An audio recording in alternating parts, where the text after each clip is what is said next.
शिलाई में वक्फ बोर्ड व अवैध घुसपैठियों को लेकर देवभूमि संघर्ष समिति शिलाई के तत्वाधान में विरोध प्रदर्शन का आयोजन किया गया।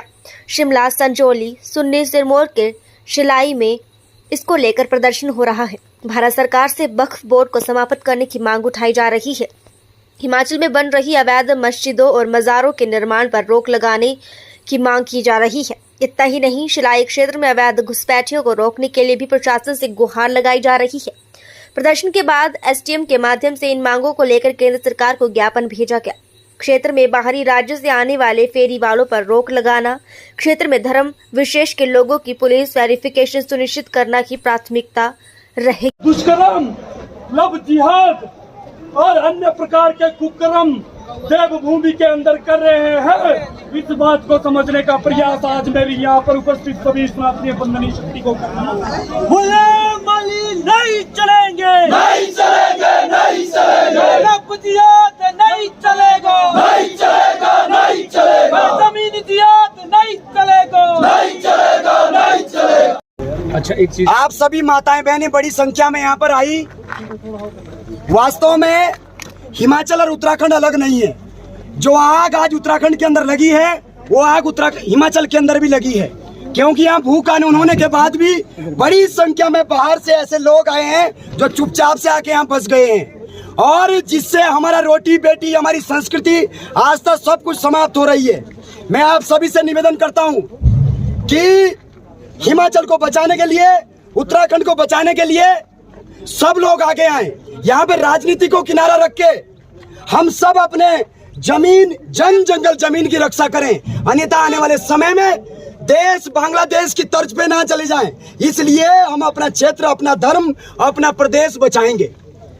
हम किसी धर्म या जाति के खिलाफ नहीं है, लेकिन दिक्कत इस बात की है कि चढ़ियों गांव की लड़की 2:30 बजे 3 बजे रात को कोटी कनासर में जब हम पकड़ते हैं तो उसके बाद उसके भाई बंधु हमको कॉल करते हैं कि हुआ क्या। तो दो मुस्लिम लड़के उस लड़की का अपहरण करते हैं, सिलाई क्षेत्र से जाते हुए त्यूनी क्षेत्र जाते हुए वहां पहुंचाते हैं।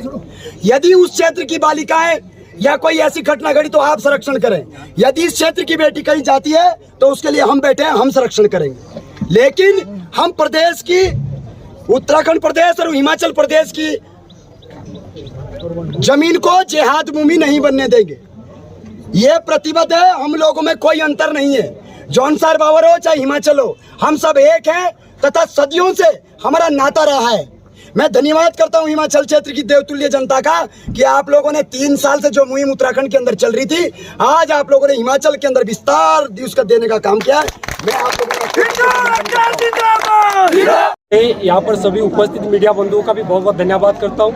और मैं धन्यवाद करना चाहूँगा हमारी मातृशक्ति का, जो गांव से अपना कीमती समय निकाल के जो है अपने हिंदू जन जागरण के लिए जो है यहाँ पर एकत्रित हुए हैं। दूसरी बात मैं कहना चाहूँगा कि प्रदेश के अंदर जो हमारे शिलाई क्षेत्र के अंदर जो ये अवैध घुसपैठिए लोग जो यहाँ पर आ रहे हैं, हमारा सरकार से, प्रशासन से हमारी मांग है कि प्रॉपर वेरिफिकेशन के हमारे क्षेत्र के अंदर कोई भी व्यक्ति नहीं आना चाहिए, क्योंकि ये सरकार और प्रशासन के नाकों तले होता है। आपने देखा होगा हमारे शिलाई क्षेत्र के अंदर जो है चीटे जैसी समस्या जो है बार बार देखने को मिलती है।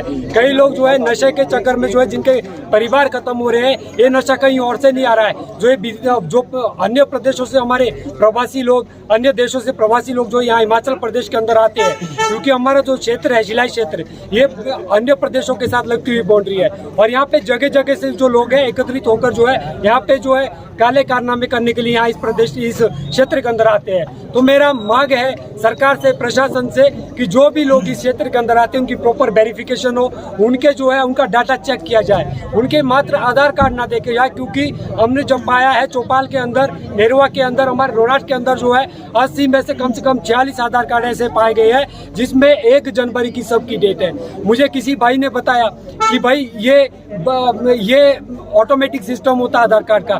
तो मैं जानना चाहता हूँ कि जितने भी ये फेरी वाले आते हैं, जितने भी ये लोग बाहर से प्रवासी आते हैं, क्या टेक्निकल फॉल्ट इन्हीं के सबके आधार कार्ड में आ जाता है? ये सोचने का विषय है, विचार करने का विषय है। हमारी सरकार को, हमारे प्रशासन को जो है इस विषय में जो है आगाह हम इस आंदोलन के माध्यम से करना चाहते हैं। दूसरा मैं बताना चाहता हूँ, हमारे शिलाई क्षेत्र के अंदर इस बात के लिए तो मैं जनता का धन्यवाद करना चाहूँगा कि शिलाई क्षेत्र के अंदर अभी तक कोई भी मजार या मस्जिद नहीं बनी है। लेकिन दुर्भाग्य इस बात का है, हमारी सरकार और प्रशासन के नाकों तले हमारी 14 से 15 बीघे जमीन जो है मुस्लिम समुदाय के लोगों ने खरीद ली है। ऐसा भी क्या कारण है, यहाँ मुस्लिम एक व्यक्ति भी नहीं है और 14 से 15 बीघे जमीन हमारे मात्र शिलाई क्षेत्र के अंदर से जो है इन्होंने कब्जे में ले लिए। दूसरा मैं बताना चाहूँगा, हमारे पोटा के अंदर सन 2010 के अंदर जो है सिर्फ 20 मस्जिदें हुआ करती थी। आज की डेट में 60 से ऊपर मस्जिदें हैं, 60 से ऊपर मस्जिदें बन चुकी है।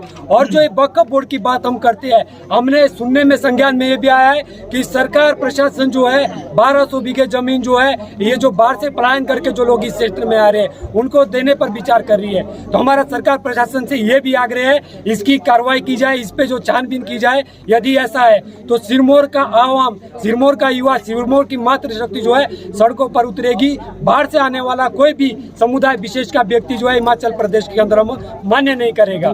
दूसरा, हम हिंदू जागरण की ओर से और हमारे समाज की ओर से एक बात ये कहना चाहते हैं, भारत सरकार से मुख्यमंत्री तक अपने ज्ञापन के माध्यम से भी बात पहुंचाना चाहते हैं। वो बात यह है कि भारत के वर्ष के अंदर जो है जब एक देश एक संविधान की बात होती है तो यहाँ पर क्या हो रहा है, जो ये वक्फ बोर्ड बना हुआ है, तो हमारा भारत सरकार से मांग है इस वक्फ बोर्ड को जो है खत्म किया जाए। हिमाचल प्रदेश के अंदर 98% जो जनसंख्या है हिंदू बहुल की है। संजौली के अंदर जो केस आपको सामने देखने को मिला, 170 में से 156 बीघा जमीन जो है वो वक्फ बोर्ड की हो गई है। ऐसा भी क्या कारण था, हम सरकार से पूछना चाहते हैं, ऐसा भी क्या कारण था, ये कब उनके नाम हुई है, सरकार उस पर कार्रवाई क्यों नहीं करती है। वक्फ बोर्ड से हमारे हिमाचल का कोई लेना देना ही नहीं है। आज़ादी के दौरान जो ये वक्फ बोर्ड बना था, ये भारत और पाकिस्तान के बीच में जो लोग पलायन कर रहे थे उनके अधिकारों को संरक्षित करने के लिए बना था। लेकिन आज ये वक्फ बोर्ड जो है अपनी अवैध मस्जिदें, मज़ारे और ये जो इनके वो चलते हैं, क्या बोलते हैं, इनके एक शिक्षण केंद्र चलते हैं, उस शिक्षण केंद्रों में जो है आतंकवाद की ट्रेनिंग दिया करते हैं। हमें जो सूचना मिली है तो उसमें जो है ये लोग अपने बच्चों को जो वहाँ पे ट्रेंड करते हैं वो जगह जगह पूरे हिमाचल के अंदर जो है जाते हैं और वहाँ से वो लोगों को बरगलाने का काम करते हैं और लोगों को बहकाने का काम करते हैं और हमारे हिंदू समाज को बांटने का भी प्रयास करते हैं और हमारे धर्म को पलायन करने का भी प्रयास करते हैं। तो हमारी भारत सरकार से हमारा आग्रह है, हिमाचल सरकार से हमारा आग्रह है, हमारे क्षेत्र के अंदर जो भी अवैध रूप से घुसपैठी आते हैं उनकी प्रॉपर वेरिफिकेशन हो, प्रॉपर तरीके से जांच हो और पूरी कार्रवाई इस पर की जाए। यदि इस पे संज्ञान नहीं लेती हमारी सरकार तो इस पे जो हमारे आंदोलन है आगे भी चलते रहेंगे। बहुत बहुत धन्यवाद आप सभी का, साधुवाद।